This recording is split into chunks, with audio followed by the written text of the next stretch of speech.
So this is the second talk of introduction to the book of Revelation, to the Apocalypse of St. John. If you haven't seen the first one, you might want to look at it.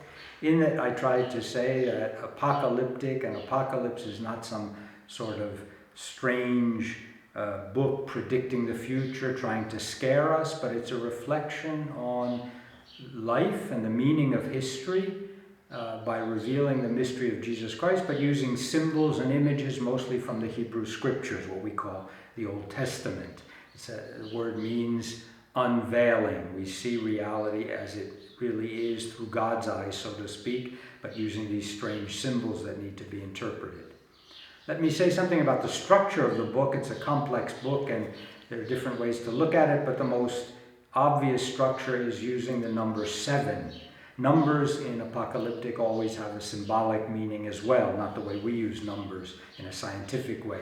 7 is a kind of perfect number. It's obviously the days of the week in creation. God created the world in 7 days. Now, 7 is everything. 7 is fullness. There are a number of 7s in this book. It's also, we'll see in a while, that it's also 7 is also 3 and 4. And 3 in this book is, maybe not surprisingly, the number of God. We think of the Trinity, and already here God is often described with 3s. And 4 is a number which refers to the earth. In those days, people didn't look at the earth as a globe in the sky as we did, but as something which had 4 corners, 4 winds, 4 directions. So 4 is the number of the earth, 3 is the number of God, so 7 puts together 3 and 4. So there are 7s, there are 4 or maybe 5 7s in this book. It starts out with 7 messages to 7 communities in Asia Minor. It's a kind of letter written to these different communities to tell them about their situation and encourage them and warn them. Then following, there are other 7s. There's a book with 7 seals which have to be opened. There are 7 trumpets, and there are 7 bowls which are poured out onto the earth. There's also 7 thunders, and that kind of destroys a little bit the 4 times 7, but some people think the messages were added later, and the trumpets are, and the 7 thunders are kind of put in parentheses because they're not really talked about very much. Anyway, 7 is a good way of looking at this. And so I want today to talk about the second 7, the first real vision after the messages to the 7 communities, to the 7 churches. Just to say a word about the situation of these 7 Christian communities in Asia Minor. Some people thought in the past that they were undergoing serious persecution for their faith, and they were this was a word to console them, to comfort them in the middle of persecution. Today we would say that the persecution really wasn't that serious in those days. There was certainly discrimination against Christians. They were considered as a bit strange, a bit marginalized, and sometimes imprisoned for their faith, sometimes put to death. But the real danger that they faced was of assimilation. The real danger they faced was losing their faith in the middle of the glories of the Roman Empire and thinking that maybe their choice was a mistake and adapting themselves too much to the society around them. And if you look at this book in that way, you see it's much closer to our situation today. What does it mean to be a Christian today? Is it really true, the message of Jesus in a world which has very different priorities? So in fact, probably this work is much closer to our world today than we realize.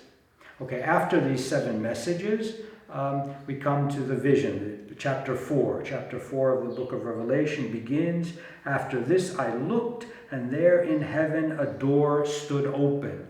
In this kind of writing, heaven is the world of God as opposed to earth. And in our way of thinking, if we see things from heaven, we're seeing them from God's point of view. Once again, we're seeing the reality without the veil. So he's invited, a door opens in heaven. He's invited, the voice says to him, "Come on up here." He's invited to go up. He's going to be in God's world and kind of look at now reality from God's world. So John goes up to heaven, and what does he see? He sees a throne room with a throne in the center. In those days, of course, if you imagine God, probably the clearest image would be an image of a king. So there's a throne, and there's naturally a throne is a place where a king sits. He doesn't speak about the king right away. Before we go further with this, I should mention that, again, as I said, these texts are often based on things from the Old Testament. If you look at the book of Daniel in the Old Testament, the book of Daniel, which is really the closest book to the Apocalypse, in chapter 7 of the book of Daniel, there's a similar vision. There's a throne, and on that throne, there's an old man with white hair. An old man with white hair on the throne, and he's judging. It's a time of judgment. A book is opened and it gives a judgment. And then someone like a son of man, it says, a human being comes to the throne and receives from the old man on the throne honor and glory and kingship and so on. So that's the book of Daniel, an old man on a throne, looking like the way children imagine God today. We go back to the Apocalypse. What is it? How does it describe the one on the throne? It never describes the one on the throne as a human being. It only talks about that on the throne were flashes of lightning, peals of thunder, jasper and cornelian, a rainbow that looks like an emerald, all these precious stones. This was a way in those days of describing what today we would call special effects, blinding light, glory. So the one on the throne is so powerful, but he can't even be seen in a human way. No one can see God. So the book of Revelation goes further along these lines of not personifying the one on the throne, but the throne is surrounded by its court, 24 elders, 24 ministers. 24 is a strange number. It doesn't seem to have much of a meaning. We should remember, though, it's 2 times 12. And of course, we know 12 is an important number in the Bible. The 12 tribes of Jacob, the 12 sons of Jacob, the 12 apostles of Jesus. So here we have a kind of Old and New Testament recapitulated. And also, there are 4 living beings, the 4 different types of the wild animals, tame animals, birds and fish, and then human beings. So also creation in this way is summed up. So everything is recapitulated in God's throne room. These are taking care of creation, and they're honoring God. The rest of the chapter is giving glory to the one on the throne who is as the creator. God created the universe. God, who didn't need to have anything else, out of his love, out of his concern, makes a universe possible. And this is the first stage of the mystery of God. God as creator, and God as someone who creates out of love. Then we come to chapter 5, and it says, in the right hand of the one on the throne there is a scroll with 7 seals. It's a book.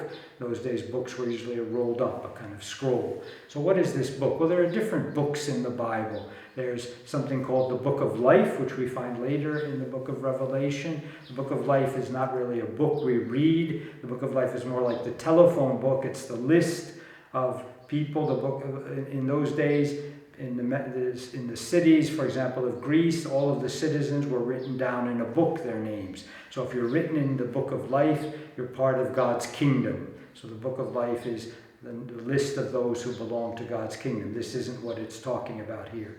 There's also in the book of Daniel, in this judgment, the book of deeds. That is, everyone is judged according to his or her actions during their life. This isn't the book of deeds either. It's what we might call, the expression comes also from the book of Daniel, the book of truth. In other words, the book which tells the meaning of creation. So we have creation, but why did God create? What's the meaning of creation? Well, God, the Creator, knows. We could say it in another way, God's blueprint for the universe, God's blueprint for history. So the meaning of life, the meaning of history, the meaning of creation. But the book is sealed with 7 seals. It's very much closed. No one can read it. And then the story continues. An angel says, there are lots of angels in this book to make the story go further. Who is worthy? Who is able to open this book? And no one in all of creation is able to open the book and read it. In other words, God makes a creation, but inside this creation, he doesn't give us, we don't find the secret. We can search, we can look, but we don't know the meaning of creation. We don't know the meaning of life. And now we have a beautiful, what I always find a very beautiful detail. It says, John, I began to weep and weep bitterly because no one is able to open the book. This, I think, is something very human. Human beings can't live unless they search for meaning. And John is expressing this. He wants to know what's the meaning of life, what's the meaning of history, and no one knows. And so he begins to weep bitterly, it says. He can't be happy with this. You can't live without knowing why you're living. No one can get up in the morning just to eat and drink. We have to have a meaning. So John weeps bitterly, but it goes on. The angel says, don't stop weeping. Dry your tears. So someone can open the book. And then he expresses this, do not weep. The Lion of the tribe of Judah, the Root of David, has conquered. Again, this word, this war word. And he can open the book. He can take off the seals and read the book. The Lion of Judah, it's a text from the book of Genesis, the tribe of Judah, and it's used to talk about Judah, who was the head of the sons of Jacob, and the root of David, another text to talk. Both of these texts talk about what the Jews called the Messiah, the great king who would come to bring God's kingdom on earth. So Jesus, the voice is telling us that it's the Messiah, it's the one God sends who can open the book and read its seal. So this is good news. Someone can do it. Someone who comes from God can do it. And now we expect the Messiah to come, and if we're in the context of the Old Testament, we expect a victorious king to fight a battle against the enemies of God and to bring about God's kingdom on earth. And then what do we see here? I looked, and between the throne and the living creatures, I saw a lamb standing, looking as if it had been slaughtered. So we're expecting a lion, and we get a lamb, another one of the surprises and paradoxes of this book. And of course, we know this lamb who has been put to death, and now is standing in the middle of God's throne is none other than Jesus, crucified and risen from the dead. So what is the vision telling us? The center of our faith, that the meaning of history, the meaning of our life is given to us by the crucified and risen Christ. He's the one who can show us the meaning of life. And then this lamb comes and takes the book from the one seated on the throne. And when he does this, there's this incredible rejoicing, just like there was a rejoicing at the moment of creation. Now we have an even greater rejoicing. All of heaven and earth begins to rejoice, because now we find the answer to what we're looking for. Some people have said that what we're seeing here is the meaning of the resurrection seen from God's point of view. We don't see Jesus coming out of the tomb, but we see Jesus receiving the book of truth from the one on the throne, from the Father, and being able to make it known to us. And this is the key moment in history when Jesus is going to reveal the meaning of life. And then the story goes on that one by one, Jesus opens the seals, and something always happens so that finally we can discover the meaning of our life. And we'll continue that in another introduction.